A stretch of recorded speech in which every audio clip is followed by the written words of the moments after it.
Well, all right, all right, all right. Hello, ladies and gentlemen, and welcome. My name is Dan Taylor. I am representing tech.eu, where I am a journalist, and welcome to our session. We're going to be talking for the next hour about the greater equality of opportunity. I'm joining you from London today. I so wish I could be there in Paris, but unfortunately, or fortunately, depends on how you look at it, there's a minimum of a 17-day quarantine on both sides, so I chose to stay at home today. But the guests that we are going to be speaking to today are some outstanding individuals, and I truly wish that I could be meeting them in person, hopefully next year. So the theme today is greater equality of opportunity, which means or focuses on strong actions that can be taken to make sure that minorities have access to the same opportunities as others. A thriving society is an inclusive one. Now, while I was doing the preparation for this session, there were a couple of quotes that were sent to me by some very good friends. The one that jumped out to me the most was from futurist Buckminster Fuller, who said, "You never change things by fighting the existing reality. To change something, build a new model that makes the existing model obsolete." Now, today we're going to have three individual sections. The first up is the esteemed Lord Mayor of Dublin, Hazel Chu, who you can probably see already. There she is, or at least I can see her. Second, we're going to have a panel with Ericka Cogne, Alexandre Mars, and Thibaut Guilluy. And then Alexandre is going to give me a much-needed break, and he's going to sit down with Chivona Renée Newsome, the co-founder of Black Lives Matter Greater New York. Now, we've got a lot of material to get through, and I can see that the Lord Mayor is there. She's ready to go. So I am also the timekeeper today, so I'm going to do my duty, and I'm going to start the clock. All right, here we go. So the Lord Mayor of Dublin, Hazel Chu, is the 352nd Lord Mayor of Dublin. She is the first Irish-born person of Chinese descent to be elected to political office in Ireland. She's also the first Irish-born person of Chinese descent to be called to the Irish bar. I've been called to an Irish bar, but I somehow don't think it's the same Irish bar. She became involved in politics in 2014 when she ran her partner Patrick's local election campaign, and in 2019 she became the first Green Party councillor to be elected in the local elections for the ward of Pembroke, and topped the poll with over 4,000 first preference votes. In other words, she did pretty well in the polls. In the same year, she was elected chair of the party. Ladies and gentlemen, it is my esteemed honor to welcome the Lord Mayor of Dublin, Hazel Chu. Hello. Hi, everyone. I wish we had a clap track or something. I'll do for you. So. Hello, Lord Mayor. It is a pleasure to meet you. How are you today? I'm very good, thank you. How are you? I'm very good, thank you. I don't know about Dublin, but it seems as though spring decided to arrive in London today, and from what my friends on the continent tell me, it's much the same. So those of you out there that are on the continent and joining us, thank you for joining us and not being outside in the sun, or maybe you're on your phone or your tablet and you are joining us and you're outside in the sun. But, Lord Mayor, we have a lot to talk about. Let's get down to it. I think there's a little bit of a lag between us, but that's to be expected. There is a lag. I was just about to tell you that it's pissing raining here, and as I see the words come out of my mouth, I can see the delay. It's about like a second or so. It's really weird. Well, I don't know about you, but the past year has been pretty weird for all of us. Yes. So, and I see that you're doing the chat and chew and chat. Right. So that's something you've picked up on. So, ladies and gentlemen, if you have a second after the session, you need to go check this out, because I did watch a few of her interviews. And if you think I'm good at the interviewing thing, you should see. So I don't know who's going to interview who right now. Hopefully it'll be a dual-way conversation. But Lord Mayor, let's jump right in. I know I'm a talker. I could talk all day, but talk away here. All right. Well, we do have some issues to get to. So, one of the things, doing the research and finding out about you, one of the themes that I noticed occurred time and time again was that you receive on a daily basis, "Are you Irish?" The "Are you Irish?" question, right? Which led me to the thought, in your opinion, or maybe you can expound on this a little bit, how do preconceived ideas about what an Irish person looks like, or a French person looks like, or I'm American. Do I look American? I'm not sure. So how does that factor into equality of opportunity?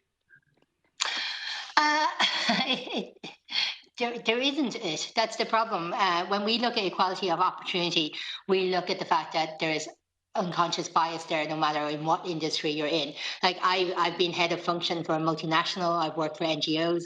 I've worked for the music industry for festivals, and now I'm Lord Mayor of Dublin. And there is not a single industry that doesn't have unconscious bias, and it has that, and unconscious, and even when people say, oh no, I'm not this or I'm not that, chances are in an interview setting, when they're hiring someone, when they're allowing that person to have the opportunity, what will happen is inevitably there will be an unconscious bias there when it comes to ethnicity, when it comes to gender, when it comes to religion, when it comes to sexuality. So, and this is the thing, like the whole looking difference is the first barrier almost.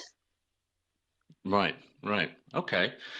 Well, and I do realize that it's it's almost a bit ironic that they put or that they asked me, a white male, to sit on this panel, right, or to moderate this panel, because I do realize, everything that happened the past year, especially in the United States, which we're going to talk about later in the session, caused me to take a step back and really, evaluate some of the things that I thought, or just to me, again, as a white male, things that I just take for granted. I had to take a step back and say, wait a minute, like people who are not white males don't, or they do think about those things. I mean, it's a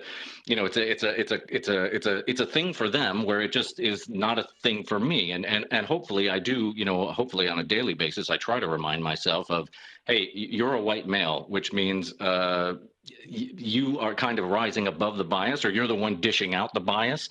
So take a step back. But it's not though. Like if we look at this, like I know a lot of people go, see, I'm already wrong. No, I'm not saying it's wrong. I'm just saying that there's inherent privilege associated with one's color, but there is also what we would like to promote these days called allyship, to fight discrimination. And allyship is across the board. I don't personally care whether you're white, brown, black, yellow, as long as you're willing to promote the same issues and same cause. And I think a lot of people go, oh, you're white and therefore you can't understand. I don't buy that. I may buy the fact that they may not have lived the same experience, but I however, don't buy the whole they don't understand and they don't care. I think there's a huge amount of allyship we have to build here, and if we are ever successful to build it properly, we will form a better society that can keep discrimination in check. In your opinion, because I know you've dealt with, let's say, your fair share of commenters via Twitter mainly, what are some of the biggest barriers holding us back from a meritocracy right now? Opportunity. Like I deal with a lot of dissenters. They are on Twitter. They have petitioned to ask for me to step down more than once. They have come outside my door. They have said really horrible things about my 3.5-year-old. They have threatened, well, not quite threatened. They have suggested that when I get into my car, that hopefully it will blow up. So like across the sphere on social, there is this discourse, and it's not even discourse, it's vitriol. It is like there are some platforms that are just cesspits, but you need them to communicate with other people. and it's unfortunate. It's that reality of, oh my god, I wish I can get off it, but at the same time, it's the way a lot of constituents contact me. It's a lot of ways people ask me questions, and it's just and as much as I like to just log off, I can't. But regarding then what is the main thing holding us back? Like the lack of opportunity for like this whole conference, this whole team is about equality, is about how do we promote more and how do we set a better balanced footing. Like we don't have that at the moment. So my question is, how do we set that agenda? How do we make sure that, be it, and I said it from the beginning, that every industry I have has had unconscious bias. That doesn't mean that I've been discriminated against. It means that there has been certain situations I've seen where people have been discriminated against without the person dishing it out even realizing. Right. Okay. Now you've talked about Twitter, and you know what? I'm so in your gang. There are many days when Facebook and Twitter and LinkedIn and all of these, I wish I could just Alt Tab close and never come back again. But unfortunately, much like you, we need it for professional reasons. We enjoy it for personal reasons sometimes. And there was an interview. I think it was. Oh, I don't remember the publisher, but it was one of the 12 interviews of you that I watched, where you talked about. I don't even like to name him by name. I'll just call him the fat man who used to live in the White House. The fat orange man. That's my favorite. The fat orange man who used to live in the White House. Do you think? Well, we all know he set the world back by about 50 years by being in the office. Do you think that the fat man who used to live in the White House really empowered some of these far right-wing groups?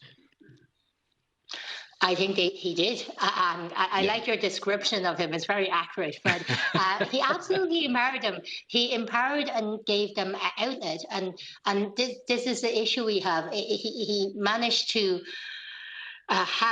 create an even deeper divide in an already divided society. So, like in the States, and I can't speak for the history of the US, but what I know and what I hear from people that I have connected with in relation to fighting discrimination is that it's deep rooted. It's like when you've transported people from other countries to go in to be your slaves, then there is a deep inequality there, and it was always festering, and it was never fully healed, shall we say. And then you had this man who claimed to be the president of the United States. And then went all out every day on some rant or another on Twitter. And you can see it. You can see the direct effect of any message he had that circled around race or circled around gender or sexuality or religion,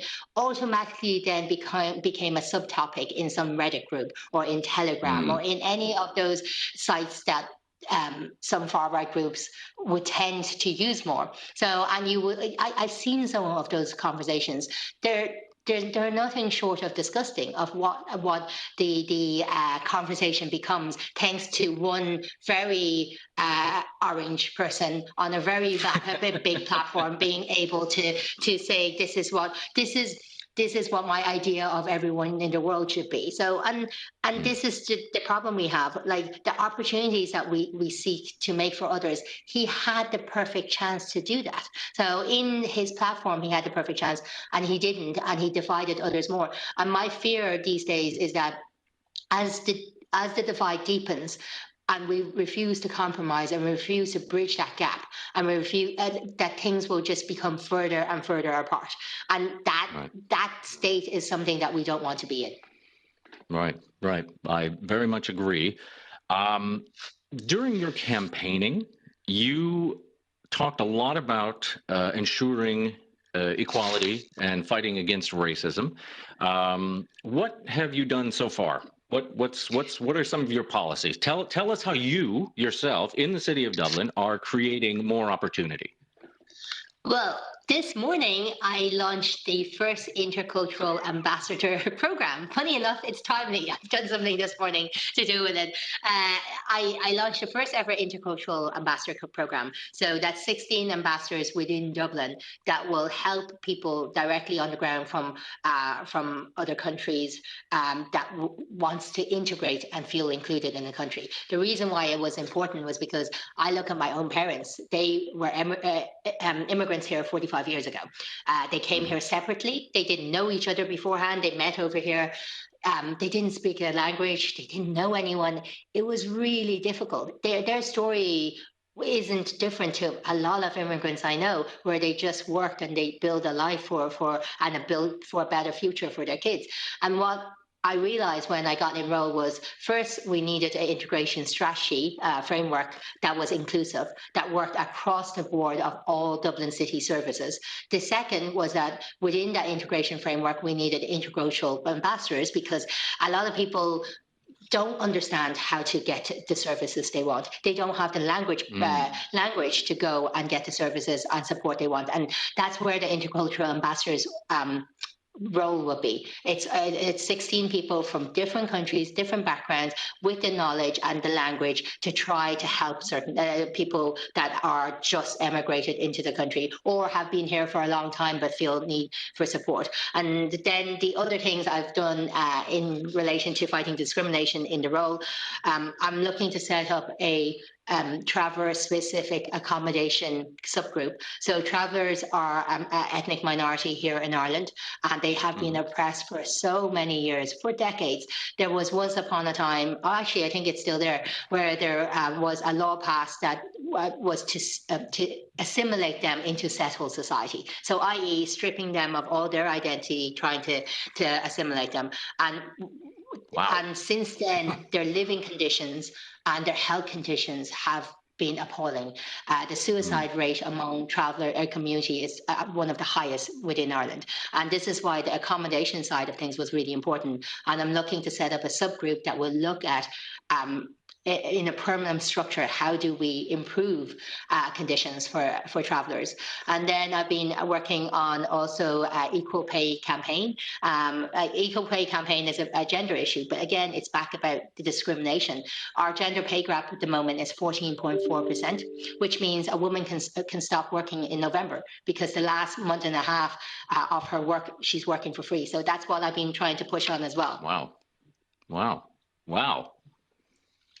Timely and on point. Well done. Thank you. We only have, what do we have? We have 3 minutes. Now we have 2 minutes left. Oh gosh, I'm so over prepared for this. I got 20 more questions I want to ask you, but I'll tell you what, there's one. Could be a speed round. All right, speed round. Ready? In your opinion, what is the relationship between government and business, specifically in regards to promoting greater equality of opportunity? Legislation to ensure that businesses have better hiring practices and better supports for their employees, especially parental support. Lord Mayor, that is the most beautiful segue into the panel I could have imagined. Thank you very much. I have one last question for you. I have 90 seconds on the clock, less than 90 seconds now. And I do need to ask it because I am a journalist. Lord Mayor, in the city of Dublin, you are outranked only by the President of Ireland. Any political ambitions beyond your current post? Well, I just threw my name in for a selection to run for the by-election, which there has been a seat vacant in the Dáil, which is the Parliament of Ireland. And you can call it the Congress of Ireland. And what has happened is there is an upcoming election. I've thrown my name in for selection for that by-election. So let's see how that goes. And then, you don't know. I don't know. One day, maybe presidency. God knows. So. Ladies and gentlemen, you heard it here first. Maybe one day the first Irish-born of Chinese descent, future president of Ireland. This has been Lord Mayor Hazel Chu. Thank you very much, madam. I don't know how this whole get off the stage thing works, and maybe you just leave. I'm not sure. I'm just going to leave. Just leave. Thank you. Thank you. Bye. Bye. And there she goes. Wow, that was a lot of good stuff. I was not expecting all of that all in one go. I almost feel like I hope this is being recorded because I want to go back and make notes. Coming up, I believe, well, actually, if I stay on time, I'm going to just sing for another. And there it is. There's 17 minutes on the clock. So we should have our panel ready somewhere. And that includes Ericka Cogne, Alexandre Mars, and Thibaut Guilluy, if I say it correctly. If I didn't, I apologize, and maybe he'll correct me. I'm seeing a black screen in front of me. We're in a jingle. Oh!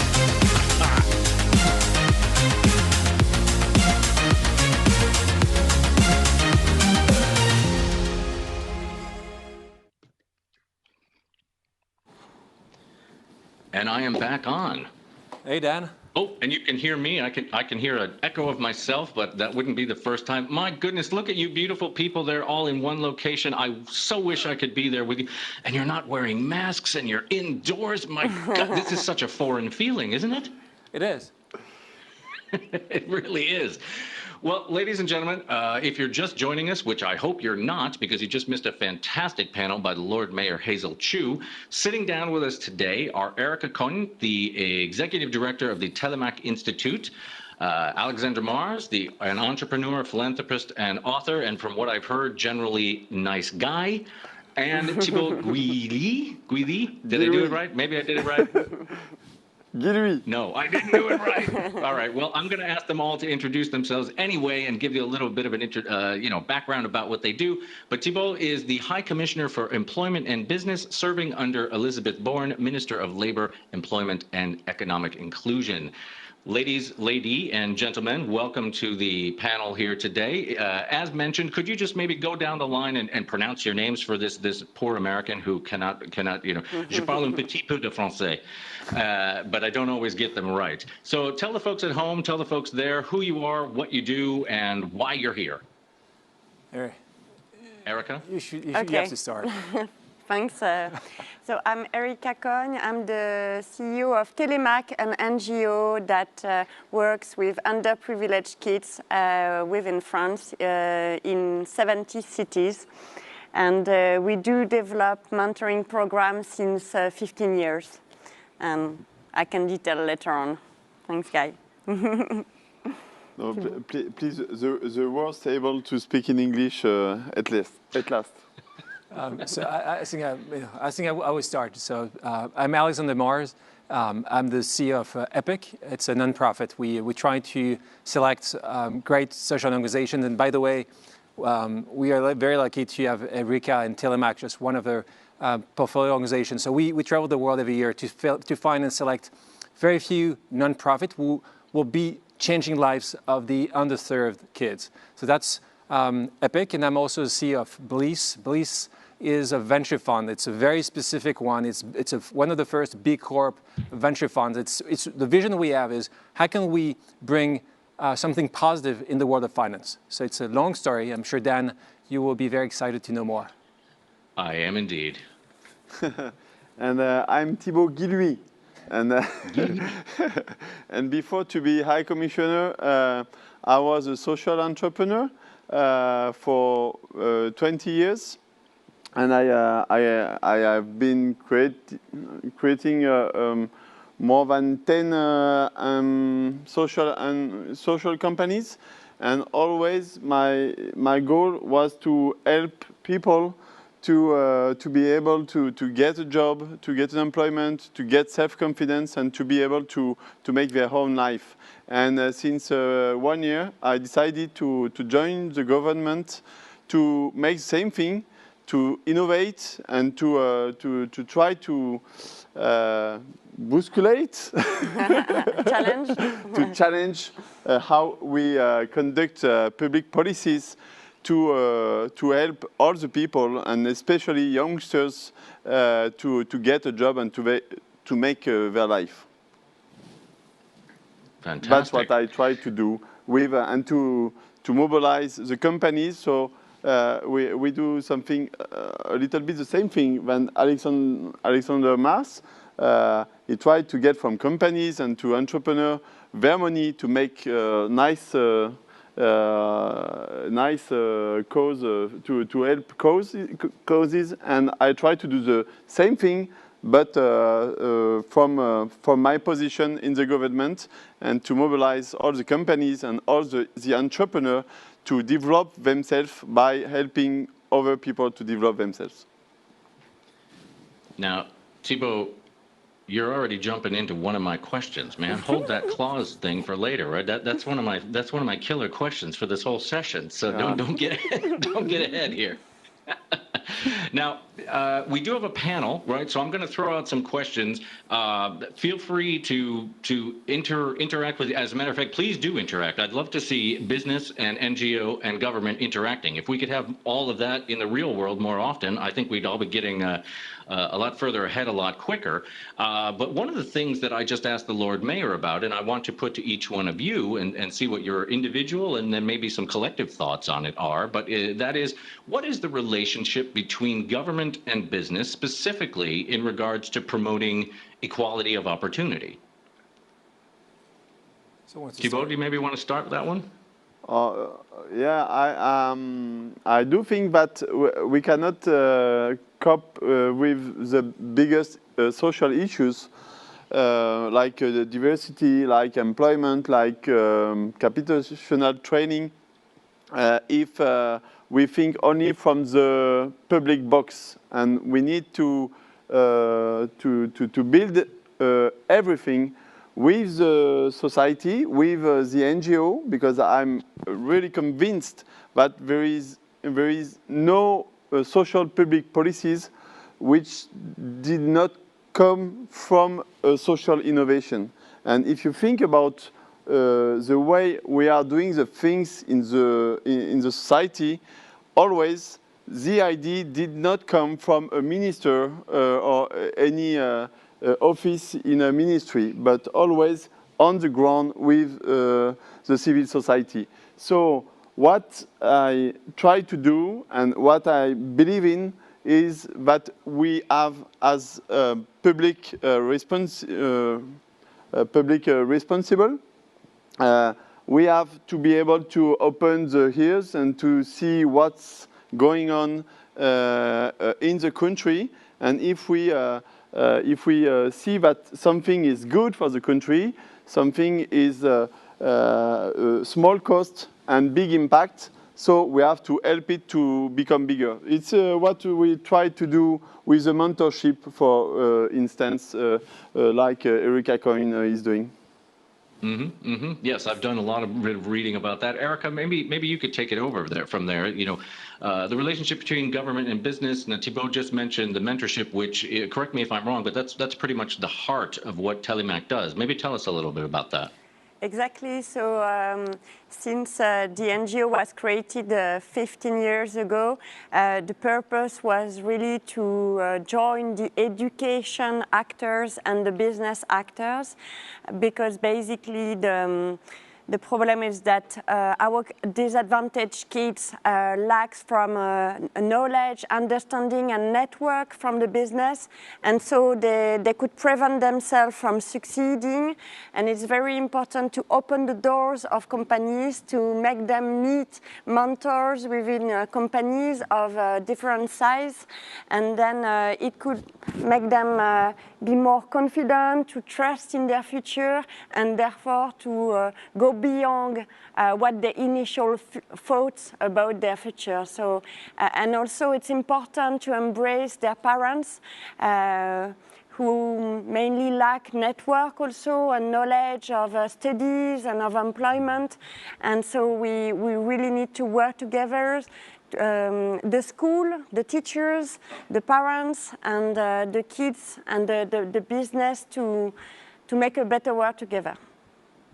Cool. And together, right. As for instance, Telemaque joined 200 schools and 120 companies. So we can see that it's really a great balance, and we can have these big networks thanks to different supports, and it's critical. Thank you. Good. Now, let's move over to the money. Alexandre? I am the money. I like this. You know what, Dan? No, I'm not only the money. I think you have way more money over there. So, with Thibaut. Well, so Thibaut is the money. I'm just telling you. That's true. Thibaut is a government employee. He's collecting tax money. He's got more money than all of us have. But Dan, I think what is interesting about especially in France. So, don't say this, Thibaut. Don't say this. But what is interesting about this? For years or for decades, and we know this, everyone, and not only just in France, all across Europe, we are thinking that government should do everything. We are paying taxes. So we are philanthropists, by the way, because we paid our taxes. The truth is not enough. Whatever they can do, it will never be enough. So what we have seen in the last few years, corporations, the corporate world has to step up. And that's the difference between what Friedman was saying years and years ago, saying, you know what, we need to do profit. And that's it. Now it's totally different. profit and purpose. They have to be intertwined. And that's a huge difference. Why they do this? Do we think suddenly a lot of people became philanthropists? Dan, you know the answer is no. Why? Because citizens want something different. We collectively, and most importantly here at ChangeNOW, the people who are coming here on stage, the people who are watching us, they are with that kind of purpose. And that's what they want. They want to buy a product from a business who will care about the society. They want to work for those organizations. They want to be proud of their organizations. So those organizations have to do more. And that's what we see now. So that's very interesting, is this world has changed because we want to see the change. Yeah. And maybe if I can say something, is that really I do think that it is not a question of money. If we do think that we can make a better society if we have more money, I think we are going on the wrong path. It is a question of mentality. That's why we try to do. For instance, what we did with the President of the Republic, Emmanuel Macron, is to say to the company since 2018 that to cope with the social issues, we need the companies to change their human resources practices. We need them to organize, to employ differently, to manage differently. For example, in our country, there is a lot of discrimination. It's not true to say that we hire people and we allow people to develop themselves only according to their content of character or their competencies. And this is what we have to cope with, because it is not good for the companies and it is not good for the society. So it is not a question of money, it is a question of how we do differently together. Right, right. Now, Thibaut, you alluded to it earlier. Alexandre, you've hinted at it, and now I want to talk about it. Your VC firm, Bliss, has two very interesting clauses in its term sheet. Tell us about them. Yeah, so when you talk about money and investment, you need to see and you need to prove that you can outperform the market and bring some real value. So as I mentioned earlier, we are B Corp. So everyone here knows B Corp well. It's a great just manifestation of understanding what ESG is. So what we are doing, we're saying when we back an entrepreneur, we are asking them to accept a lot of things, but mainly two clauses. One is about just this B Corp assessment. So we are asking them, you need to get the assessment and we need to get to see some improvement at the board level every 12 to 18 months. So it's not something you can just put under the rug. It's not something you will discuss in 2 or 5 years. If you want to be successful, you need to understand that ESG is important. That's on one side. On the other side, and that's part of the conversation I think we had earlier, it's also the diversity.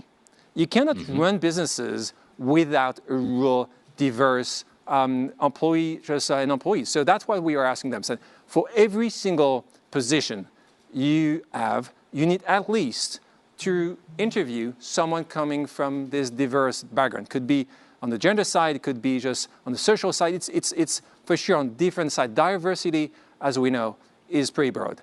And that's something we're asking them. And doing so, you know what? We still have amazing returns. And that's what we can prove. It is not, when you talk about impact investing, or it's not something you will say, no, and sorry, by the way, we apologize because we'll be doing less return.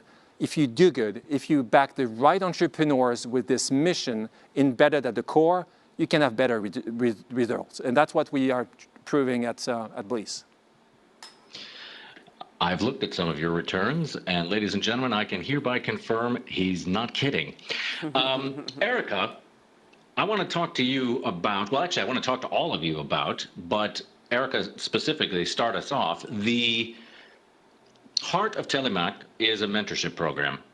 Now, I'm stuck in London and wish I could be with you there in Paris. Talk to me about how the past 15, 16, God, it seems like forever, months, COVID, have impacted your mission?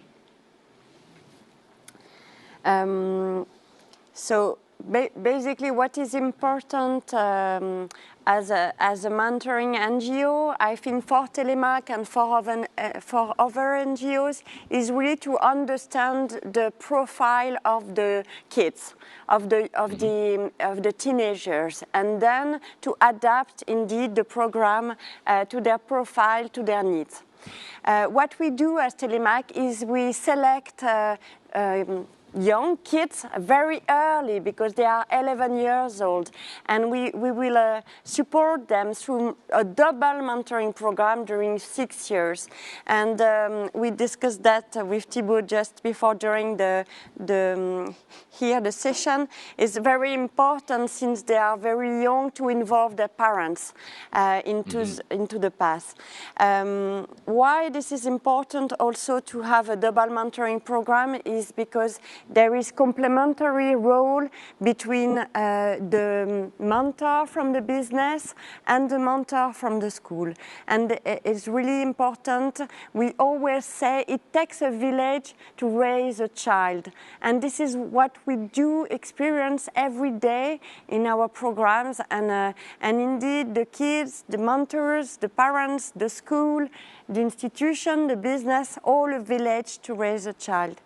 And as for results, because I think it's important, indeed, what we do aim is that we will bring those kids who are very ambitious to higher studies, to higher ambition. And good news, since 2 years, even though last year it was the COVID crisis, we have 100% result of the baccalaureate. We have 100% of the kids that go to universities, whereas within their areas, only 11% of them would go to those studies. So I hope that those stats will be less important since we go bigger and bigger, of course. Today it's only 1,000 kids. Nevertheless, I truly believe that we are building a new society of role model, and that those kids who succeed will be in the future the role model of success and will embrace other kids to succeed within their areas. Perfect. Wow. So it sounds to me like the pandemic, right? Applause. It sounds to me like the pandemic really didn't affect you too badly at all, if not moved things forward even faster. We have 2 minutes left, and I can see Alexandre's already looking at his set list of questions because he's going to sit down with Chivona. He beat me to that interview. Yeah, you beat me to it, man. Man, I'm chomping at the bit. I'm going to be listening very hard on that interview. There was a quote that I want to drop in here before we leave, and maybe you can just give us each maybe 10-word response. There's a rogue economist who I follow. Her name is Kate Raworth, and she said, "Inequality is not an economic necessity. It is a design failure." What do you each one of you think about that? A design failure. I think Thibaut will start. Okay. I could start if I had understood the question. But c'est quoi la design failure? C'est design failure. Failure? Failure, un échec de définition de la société. Yeah, in fact, what I can say is what I believe. I believe. You know, when I was in apprenticeship, in entrepreneurship studies in a business school in Paris, I was 20 years old, and I have been they presented me a company where the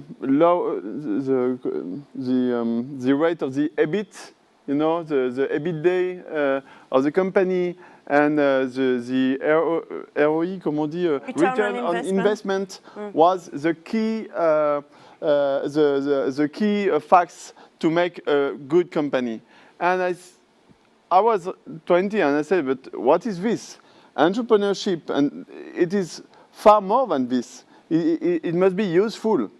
what is useful, what you can bring to the country, what you can bring to the people, what you can bring to the environment. This is what is a company. And now we call about purpose company, but what is a company with no purpose, in fact?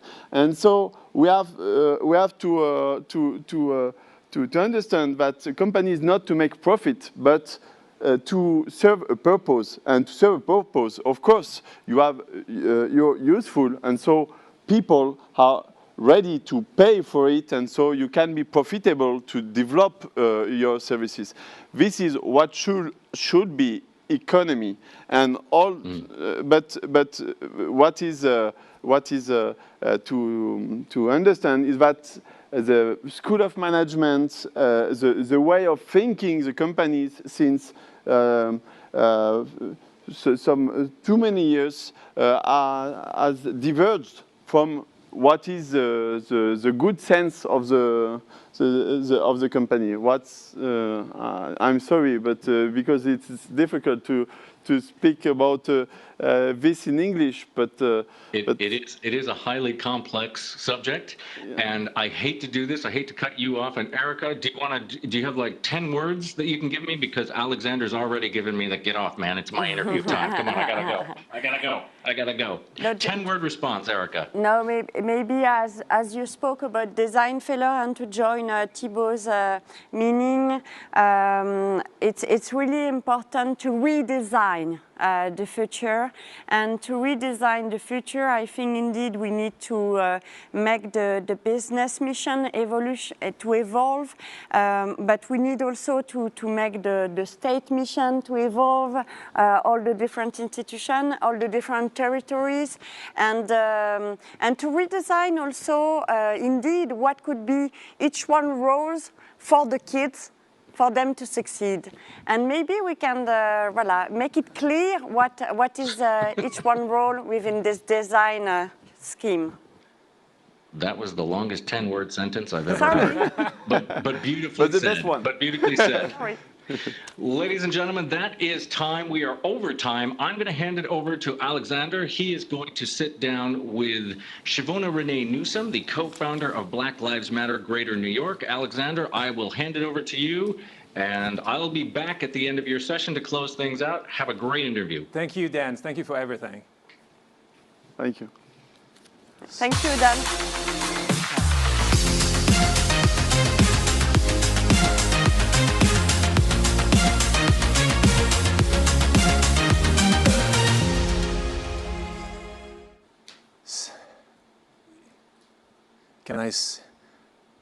Is Chivona with us? Chivona? Yes, hi, how are you? Yes, wonderful. I don't see you, but I still see Dan. But I don't see you. Maybe, can we see you somewhere? I see you there. I'm good over here. So it's so good to have you with us, Chivona. A lot of people maybe know you just as one of the founders or the co-founders of the BLM, but very few people, I think, know that your parents, they met just at a civil rights protest 50 years ago. So it's interesting to see you now doing almost the same thing, just going and protesting. Do you think things change in the last 50 years? What do you think about the evolution of society, just not only in the US, but globally, about just those civil rights? I don't think very much has changed. Although I'm extremely optimistic, to get back to my parents, they were absolute teenagers who were going behind their parents' backs, going to Black Panther meetings. The rally they met at, they were protesting for Black history to be taught in schools by Black teachers. Now, I work heavily on legislation, and we're still working for our history to be taught in the public school system. Now, do we have the ability to organize? Do we have the ability to look at the errors of civil rights movements of the past and to move forward strategically? Absolutely, because we at Black Lives Matter Greater New York, we believe in strategic activism. But I think that America and the world has come to this great reckoning in this last year. When we saw the murder of George Floyd on camera. No one could deny it. And it led to the largest civil rights movement of all time. Have we made significant progress in the last decade, specifically in the last year? Absolutely. But there's a very, very long way to go for Black people. Can you explain more? Because we know BLM, but now it's also BLM Greater New York that you have co-founded. So can you explain the differences between those two organizations? It's important for, I think, all of us to understand your approach and how you work just alongside the movement. Well, Black Lives Matter Greater New York, we started our chapter, our organization, because we knew we needed a direct and radical response to the police brutality that had been happening not only in New York, but around the nation. Our Black Lives Matter Global Foundation, at its height, had about 40 official chapters, and currently I believe there are somewhere around 15 or 16. And they believed in arts and leisure. They believed in arts and literature. They wrote plays, they wrote books, but there wasn't a strong presence on the ground. I want people to put into context what we experience here, not only in America, but New York specifically. Our police force has over 30,000 people. It's the 33rd most funded military force in the world, and we're talking about a city within a state. And the activism, there were tons of people taking to the streets, but it wasn't prolonged. It was more of a responsive kind of activism, meaning when the world saw Eric Gardner or Mike Brown or Trayvon Martin being murdered, people would take to the streets for maybe a couple days, hopefully a couple weeks. But we knew we needed to apply direct pressure all the time. And I'm very proud of our accomplishments of our unaffiliated chapter, because we passed over 10 pieces of legislation, maybe about 5 in the last year. And more importantly than legislation or things people know, we believe in mutual aid. We believe in going directly into the hardest hit communities, whether it's during the COVID pandemic, feeding over 12,000 people, when Houston, Texas had a deep freeze. We've just been mobilizing wherever people are in need. Yes, that advocacy means fighting for the abolishment of police. Yes, that means taking to the streets. But Black people's only problem is not the police force. So we believe in a holistic approach. So when you started everything 5 years ago, any real evolution you saw in the last 5 years? We were talking about your parents 50 years ago, and now it's just the last 5 years. So can you tell us more what you have seen? You started everything in New York. I know you have programs now in Texas. You're coming also to Europe. So can you let us know what the evolution in the last 5 years, and also because you're an entrepreneur, how you will shape the future for your organization? What people don't know about me is I was actually a financial advisor. So yes, degrees in economics and security licenses, and I understand the corporate structure. So our organization does work like we are a full democracy. All of our board members and our leadership has a say in everything we do, but everything that we do has a purpose. Our activism is purpose driven, and I think that's why we're having great success. Now, what we've seen, I've personally been beaten by the police leading marches. So can you imagine, there's this financial advisor, I've run for Congress, United States House of Representatives, and that does not shield me from being beaten from the police here. Now, people in our organization have had serious back damage. I've watched my comrades get their arms broken. It's really terror. What changes the clothes. If people remember those images of Selma, if they remember Martin Luther King being out there and being slammed to the ground, police. So what you are telling us is that even with your work, you haven't seen a lot of changes in the last 5 years. So you as an we have seen changes. You've seen, okay. Let's say we have passed legislation. Okay, so we have tons of legislation passed. We actually opened up our own Montessori school so our kids could have proper education.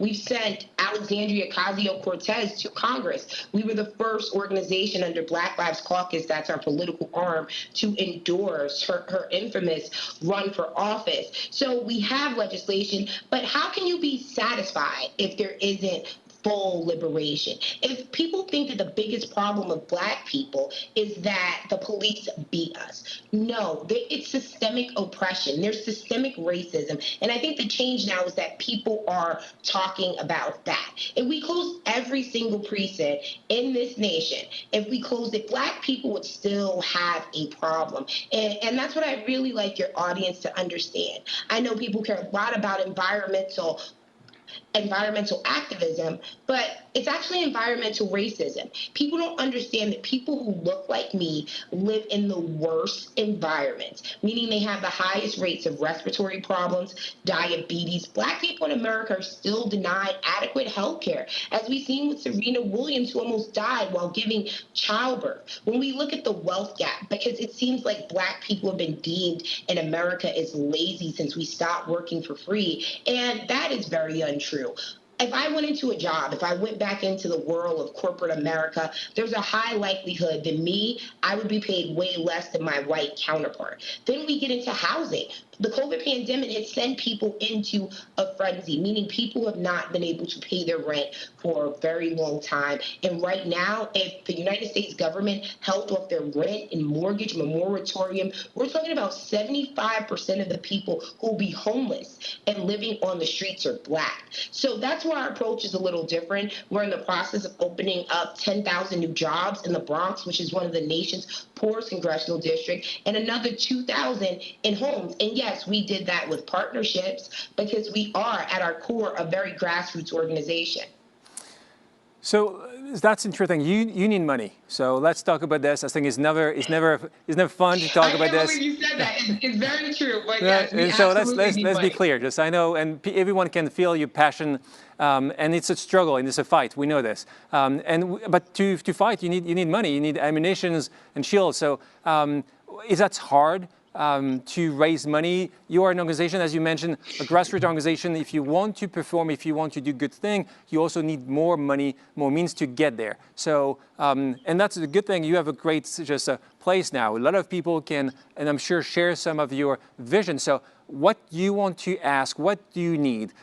That's money from the corporate world.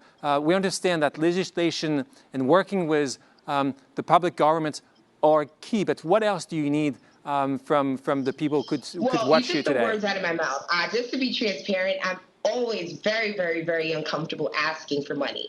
I always have to be pushed with calling donors and scheduling these type of things. But I'm pushing you. So, Chivona, I'm pushing you. Our team is going Tulsa, Oklahoma, for the celebration of Black Wall Street, and we're doing some work there. To open up indoor farming, those things cost money. Just to be visible and to have power and to have optics or anything that we choose to do, it has money. And the reason why money is so important for Black people, because I want everyone to understand poverty. I want you to understand our work and what we are trying to combat.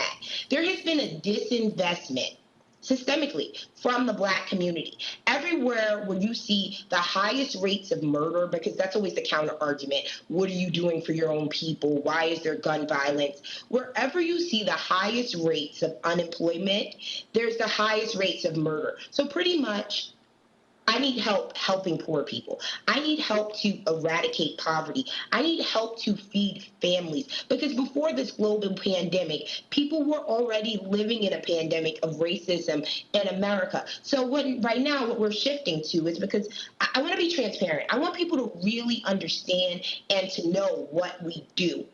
Black Lives Matter is an amazing moniker. It's an amazing term. We've been able to accomplish great things out of it.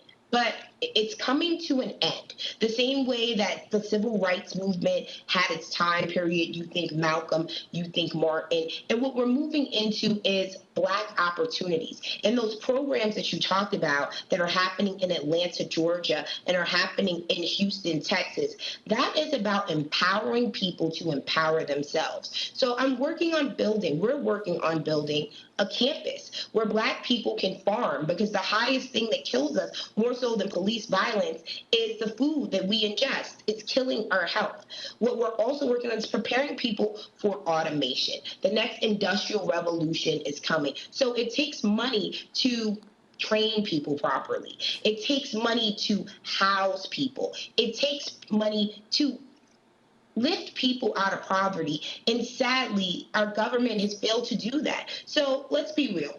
We need to get a consistent donorship. We need to look into great partnerships, working with corporations, because our organization cannot survive on, are people going to donate because a Black man or woman was killed in the press? So, to be real with you, that's when our donations come. When people sit at home and they see on the media a Black person, when you see George Floyd, when you see Eric Gardner, that's when people go to Black Lives Matter GreaterNY.com and they click and donate. But what about everyone else? What about those people? Money equates power. So for us to uplift and empower our people, we're gonna need resources. So let's talk about the resources. It's interesting. You said so many things in 2 minutes, Chivona. So I need to sum. Very fast. Yeah, I know. I'm trying to stop you. It's impossible to stop you. That's, I think, why we love you. But let's be clear. What you said is very important. You just said that the name of your organization will certainly change soon, right? Yes, we are changing. We are changing, and we'll still do the work under Black Lives Matter Greater New York, but Black Opportunities is where it's at. We're going to be patrolling our own communities. We're building a campus out in Houston, Texas. We're looking for the acres of land so Black people can come, they can learn, they can be educated. In our work, even though it's solely specifically on Black liberation, I won't lie to you. When I'm in Houston, Texas, I fed white folks. I feed brown folks here in the Bronx, but Black liberation has to be key, and Black Opportunities is where it is. It's about reclaiming your power and helping yourself, because if the United States government or any government had wanted to help us, we wouldn't have these problems. So it's time for us to turn inward for leadership to do their job and to help Black people. So, Chivona, will I be invited on your campus? Even if I'm building a campus in Houston, Texas. I will come. We are looking to buy 300 acres of land. This is concrete. We will have farming. We will have school. Yes. So that's what you were saying is you started working on legislation. You work and you've been successful just changing some legislation, so many states in the U.S. What you are doing now, it's going to the next step, is building programs, working on the programs, and not only just the legislation, is doing your work yourself. That's a huge change. And to get there is not only advocacy, that's what you were saying, it's also raising money because you are building, that's a campus on one end, this could be another program on the other side. So that's why you raise money. And today, Chivona, how do you raise money? Is that just because people are coming to see you, but how do you raise money? Celebrities who help out, but we've never received a 6-figure donation. We partnered with Beyond Meat and fed 20,000 partnerships. Nick Cannon is a member of Black Lives Matter Greater New York. He donates, but to be real, our donates come from a link in a bio. It comes from people going to our website, people sending PayPals and Cash Apps. And to do the work we want to do, we have to move to that next level of being a nonprofit, of being an organization. It's really no system. It's pretty much relying on, if there's something trending, if Black Lives Matter becoming a hashtag, that's when people donate. We have a few amazing donors, but those millions of dollars that it's going to take to build campuses around the United States and starting with Houston, Texas, right now we honestly don't have it, and it's the only thing that's hindering us moving forward. And so you mentioned only individuals. I'm sure you're looking also at money from corporations. That's harder to get the money from those big Fortune 500. Are you able to talk to them? No, the funny thing is they want to give us money. We want to work with ethical people. If you're an ethical corporation, we can be there. But if you have a history that's deep-rooted in the oppression of Black people, we're not going to give you that pressure. And it's more so than money. It's about a partnership. Are you committed to Black liberation? Do you care enough to take the next steps? Like, there'll be times when people want to do something small and symbolic for the press, but where will that leave the people? So right now, we're just looking for long-term partnerships. Will you take, if Tim Cook, and maybe Tim Cook is watching us, will you take money from Apple? I would take money from Apple. We would take money from Apple because Apple has been ethical. Apple has made a pledge, just like Google and other partners, for their investment in the community. But what we need to see is we need to see Black people in C-levels there. I don't just want you to give us money and absolve guilt. I just don't. There are tons of people who can, but is Apple going to hire more Black employees? It's two-part, because if we wanted our handout, trust me, we would have millions of dollars, but everything we do is for the service of the people. But if Apple wants to sit down and have a meeting where we can do a large partnership, I would be welcome to that. So Chivona, another question to you about your expansion. So now you are not only in the US, but you are in France, you are in Denmark, right? So what's your strategy there? Do you want to use new chapters connected to what you do? So let's say the campus you are building, or you want to build in the US. At some point, do you want to build another campus also in Paris or in Copenhagen? That will be your intention? That's the expansion. That's to go global. We've done work with the African community in the Horn of Africa. We've helped the people in Tigray. And the Paris chapter actually came when my co-founder, my brother, he gave a speech there. And he was meeting with people who were refusing fascism. And they took to him. They believed in our message and what we're built on. Just so people know, our model is structured after the Black Panther Party and the 10-point plan and a holistic approach to the liberation of Black people. And that organization has been going strong. They lean on us for insight, but they've been doing amazing work, as it has been in Denmark, and the work we've done after the murder of Sean Dungay out in Australia. So say in the Bronx, where I am from, which is home base, where I love, of course, because of space, we're only looking to purchase a building there. So in Texas, it's tons of land. It's huge. That's where we're building our headquarters and our main campus. But of course, I would look for Black opportunities to go around the world. Black people are being oppressed not only in America. Anywhere that people's skin resembles mine, they're not in the ruling class and they're being oppressed there. So why wouldn't I help them? I'm a humanitarian.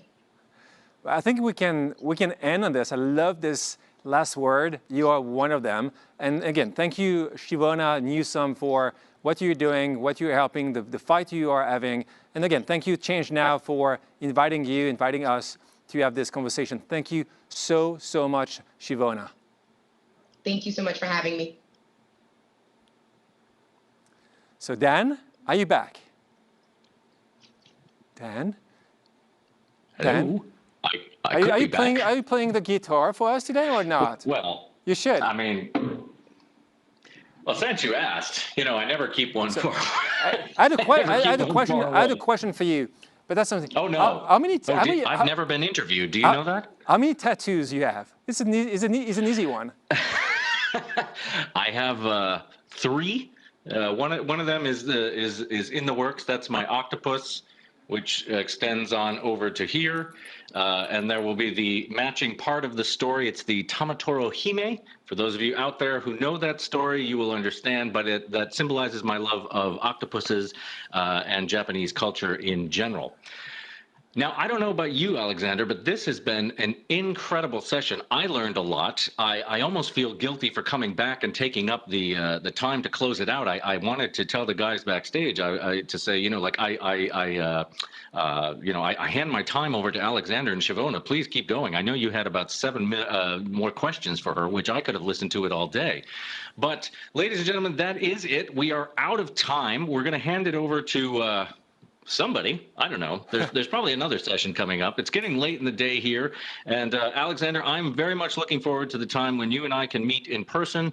And I would love to talk to you about the benefits of marathon running, because I know you are quite the runner and you look fit and trim. And over the course of the pandemic, I have become unfit and trim. So I want all your secrets. Ladies and gentlemen, thanks so much for joining us. This has been the session with us today. And I am Dan Taylor, coming from London. Alexander is there in Paris, and we are out of here.